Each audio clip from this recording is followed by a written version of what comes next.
బ్రాహ్మణ దొంగ. భోజరాజు నిత్యం చేసే దాన ధర్మాల కింద ధనం హెచ్చుగా ఖర్చయిపోతుండేది. ఈ ఖర్చు ఎలాగైనా తగ్గేటట్టు చేయాలని మంత్రికి తోచింది. మహాప్రభు, తమరు కవి పండితుల కింద చాలా ద్రవ్యం ఖర్చు చేసేస్తున్నారు.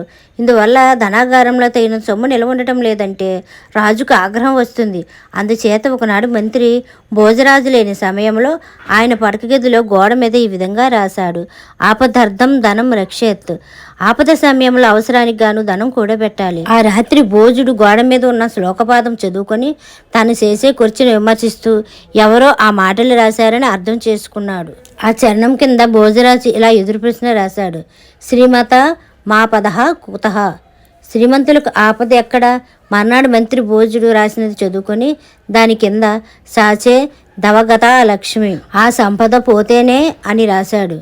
ఇది చదువుకుని భోజరాజు దాని కింద సంచితార్థో వినస్తృతి, కూడబెట్టినది కూడా పోతుంది అని రాశాడు. ఆ రాత్రి ఒక పేద బ్రాహ్మణుడు దొంగతనానికి భోజరాజు పడక గదులనే ప్రవేశించి ఒక మూల దాక్కున్నాడు. ఆ బ్రాహ్మణుడు చదువుకున్నవాడు, అయితే దారిద్ర్యం భరించలేక దొంగతనానికి పూనుకున్నాడు. రాజుగారి పడక గదిలో చాలా రత్నాలు కనిపించాయి. తీరా తీసుకుపోయేసరికి ఆయన అంతరాత్మ ఒప్పుకోలేదు. ఒట్టి చేతులతో వెళ్ళిపోవడమా, వచ్చిన పని పూర్తి చేసుకోవడమా అని చాలాసేపు తటపడాయించి దొంగతనం చేయకూడదని నిశ్చయించుకుని ఆయన బయటికి పోతుండగా భోజరాజు ఆయన భార్య లీలావతి గదిలోకి వచ్చారు. బ్రాహ్మణుడు దాక్కున్న చోట ఉండిపోయాడు.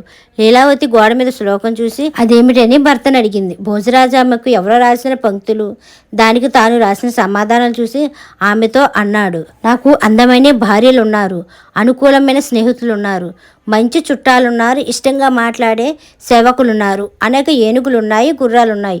భోజరాజు చెప్పేది పూర్తి కాక మునిపే దాక్కుని ఉన్న బ్రాహ్మణ దొంగకు తిక్క రేగిపోయింది. సమ్మేళనే నమోనయో అర్నహి కించిదస్తి. ఆ రెండు కళ్ళు మూసేసరికి ఏదీ ఉండదు అని ఆయన భోజరాజు పూర్తి చేయకుండా మిగిలిన శ్లోకం పూర్తి చేశాడు.